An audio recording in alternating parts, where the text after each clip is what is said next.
eta egungo txapelduna da. Horla, motxean esan da esango nuke Xanti Zabaletak pasaden taldetik 3 baja eta 6 Bandera alta txuria.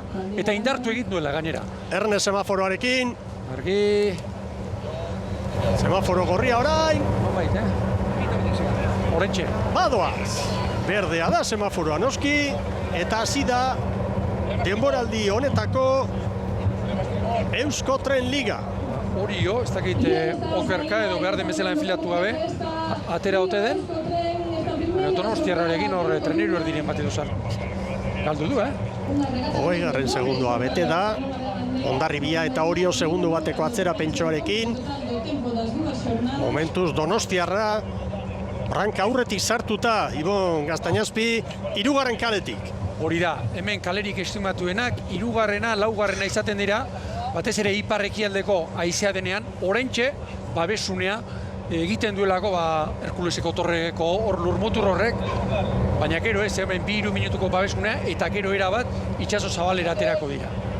Nono hori errekuperatu da, GPS-an markatzen digunaren arabera, Orio eta Donostiarra parean dira. Hor babesa, Ibonek orain azpimarratu bezala bada, hor Herkules dorrearen aldera, aurrez aurre duzuen kokapen horretan, baina bere ala bukatuko da babes hori. Bien bitartean, eskifaiak aurkezten Orentxeari gara ikusten dituzue, eta grafigintza taldeak ere egin du bere alegina denboraldi honi begira. Galizian ari gara, baina Euskal Telebistako lankideek prestatutako grafigintza lana da hau, eta joango gara poliki-poliki, urrengo asteburutan hau zuei eskaintzen eta garatzen, gauza gehiago dituko eta preste zuei emanaldiak osoagoak eskaini nahian. Ontzi bateko errenta Ibon, Oriok eta Donostiarrak, Hondarribia eta Arraun Lagunaki badugu tartetxoa jadanik. Tartetxoa eta ez dakit kasualitatea ez da izango noski, baina 3. eta 4. kaletik, orain gaur haizea gaina zuzen, samar sartzen da ipar-ekialdetik ez, nolabait ere nahiko zuzen, estropada eremuaren norabidea kontutan hartuta, eta hor baliatu dute une hori Donostiarrak eta Oriok. Eta bestetik, zeinen garbi ikusten den, Mikel, hor han dauden arroka koskor horietan itxasoa nola lertzen den. Ondoko itxasoare bada, ara. Zarauzko Moliarri muturra etorri zait. Gogora, metro terdiko latua, baina hor lertu egiten du. Alegia, azpiko movimendua badela gaur ere. 3 patroiekin hitz egin dugu, pixaketa garaiaren bueltan hortxe hurbil ginelako, eta guztiek esan digute, kontu zor kanpokaldean, bada eta mugimendua. Estropada eremu honetan beti izaten da. Aurreko ediziotan, lehenengoan eta bigarrengoan izan ditugu, oso batipate haize bolada zakarrak eta itxaso nahasia ere bai, joan zen urtean, behar bada, izan ziren gehien bat lehen jardunaldian baldintza hobexiagoak, baina leku haizetsua da, oso leku irekia da, eta itxasoak hemen benetan jo egiten. Biak ditu, Mikel nire ustez batetik haizetsua, zalantzarik gabe, baina gero lantzatokia ere bada, alegia, ondoko itxasoa oraintxe ikusi dugu, argi eta garbi, bazterraren aurka nola lertzen den, eta biak, eta patroientzat, Beni Silbari entzun diogu, duela gutxi zenez, hau patroientzako lekua dela, kuadrilentzako lekua, eta laixer izango ditugu laguntziabek, kanpo kaldean eta. Oso interesgarria Orio eta Donostiarraren arteko norgehiagoka, eta Arraun Lagunak momentuz luze honetan 7 segunduko galerarekin, galera aipagarria, eta Hondarribia 3. tokian kokatuta itxura ona ematen berdeak ere. Ura dagoeneko, ura buelta hartu du, eta hasi da ura jesten, Bostak 20 gutxi inguruan izan da. Bai. Itxas gora, koefiziente dezentekoa, Mikel, bai, altua. Eta korronteak tirako du. Eta arratsaldeak aurrera ginala, gero eta gero gehiago. Orio eta Donostiarra estropadaren buruan, segundu pare bat, Oriotarrek Donostiarrei. Noski, lehen eskifaiak aurkeztu ditugu entrenatzaileentzat ere burua uste izugarriak. Batetik COVID-19 eraginez izandako etenaldi luze hori, ia 3 hilabete, behar bezala uretan da entrenamentuak egiten hasi gabe, gero uretara sartu eta nolako tamainan estutu bere kirolariak, entrenatzaile bakoitzak burua usteak alde horretatik ere. Eta orain lehiaketaren garaia heldu eta nola planteatu asteburu osoko lan banaketa. Mutilak tostetan kokatzerako garaian historiko bat baduzu. Zuko ondo ezagutzen dituzu hainbat eta hainbat kirolari, mutiletan eska. baina beste batzuk behar bada heldu berria dira klubera, ez dituzu hain modu sakonean ezagutzen, segurutu jo behar duzu. Lesio bat lehenengo asteburuan benetan larria litzateke prestatzaileentzat. Hori dena sartu behar da lapikoan eta guk geuk garbi daukagu hori izan dela burua uste handi bat entrenatzaileentzat. Alde batetik fisikoa, batetik entrenatzaileek beraiek izan da, batetik nolabait ere motorra topea daukatelako etxean ergometro asko eginda eta fisikoa landuta, baina txasisa ez, nahi baldin bada, alegia hor lesioak eta zaindu egin behar direlako, eta gero, nahi bada autogintzari eta jarraitu, entrenatzaileek kotxea behar den bezala jartzeko, ez dute denborarik izan, traineruak beti izaten du, denbora bat behar du, udaberrian entrenatzaileek neurriak eta nolabait doitzeko eta bar, eta lan hori egin gabe datoz, uretan aritu ez direlako. Bueno, hemen da, Orio eta Donostiarra, 2 segundu, gogoratu 2 luze dituztela, ziaboga bat, 1389 metro, eta lan erdietan hortxe da, Orio aurretik, eta orantxe Donostiarra. 5:47.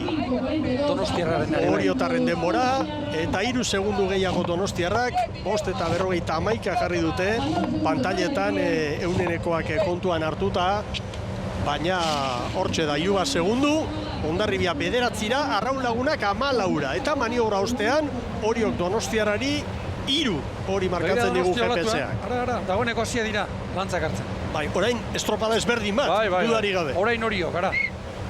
Eta hemen olatua orain, barrurantz, baborranketik bezala sartzen da. Gaur ere lantzak giroa hemen.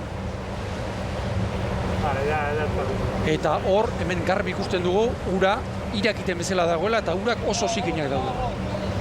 Eta beste, berezitasun bat estropada ere honetan, behar bada liga osoko ziabogarik zabalenak ikusten dira hemen. Seguruti jotzen baitute, patroiek. Arrituta dago, Arraun Lagunakek galdutako segundu sortarekin. 15 segunduko atzerapena, 5 traineru, Ibon. Kera garri eta hasieratik gainera, Ea orain. Orio eta Donostiarraren artean, tartea 3, orain 4 segundukoa, egungo txapeldunen alde, Oriotarren alde. Baina hor olatu on batek eraman dezake abantaila hori.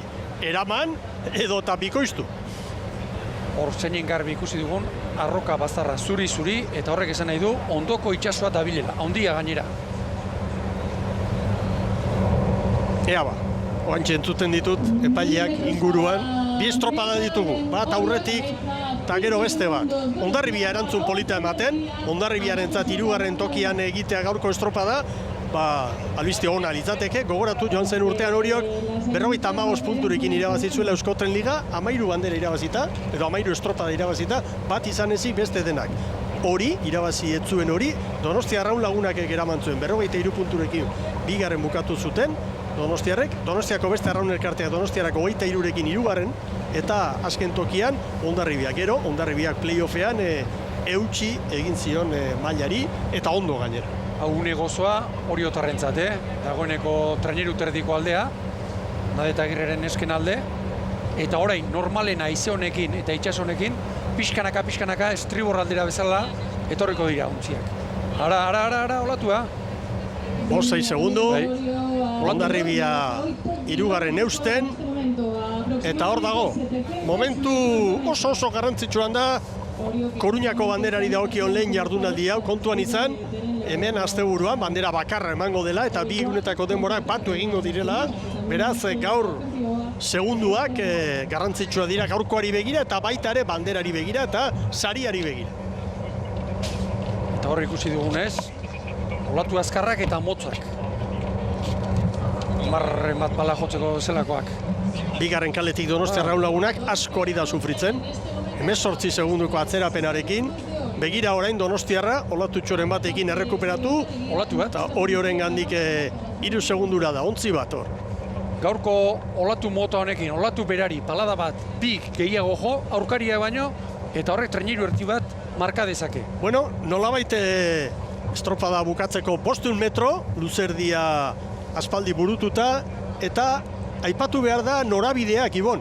Beste batzutan ikusi izan ditugu, baldintza hauetan eta itsasoa ikusita, lehen kalearen bila, 2. kalearen bila, momentuz, gaur ez talako konturik. Bakoitza hor dator bere kaletik, eta horrek esan nahi du, orain dela 21 minutu ikusi dugun egoera, itsasoan bertan orain patroiek ezberdin ikusiko zutela, eta entrenatzaileen aholkua ere nolabaite norabide horretan joan dela, ez?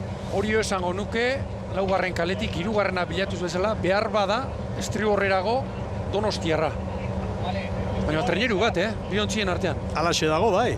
3-4 segundo, eta gero, Hondarribiak arraun lagunaki, beste post, Hondarribia 15eko atzerapenarekin hor duzue GPS-aren datua, eta arraun lagunak 20ra.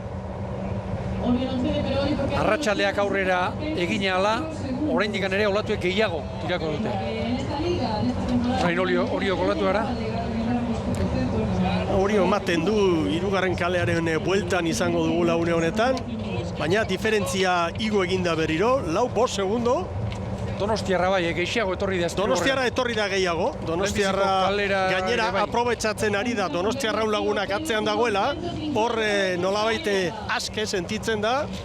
Baina Orio bere errenta kudeatzen ari da. Ontzi bateko errenta ez du galdu. Luze osoan. Eusten ari da hor.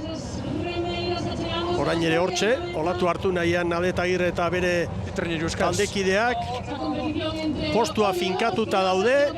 Zero kalera Donostiarra. Donostiarrak bai, hor da Orio, jardunaldiko puntuak, Oriorentzat bai!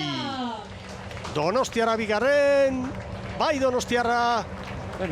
Lau segundo pasatxo. Hondarribia dator hirugarren tokian, 11, 12 eta 5 momentuz Oriorentzat, Donostiarrak 11, 17 eta 26, orain Hondarribia. Hondarribiak galera, ia 18 segundukoa, eta oraintxe laugarren arraun lagunak. Hondarribiaren demora 11 minutu eta 30 segundo, arraun lagunakek 11 eta 35. Honek esan nahi du, garaileak Donostiarrari 4, Oriok Donostiarrari 4 segundo, Hondarribiari 17, eunenekoak kontuan hartzen baditugu ia 18 dira, zuzendu dute orain eta bideo finisharen datuekin 18 Hondarribiri eta arraun lagunaki 23. Oriok Donostiarrari 4 beraz, lehen garaipena demoraldi berrian Euskotren Ligan Oriorentzat izan da, hor duzue Oriotarren posa, iragarkiak eta berehala protagonistak Sara Gandararen eskutik.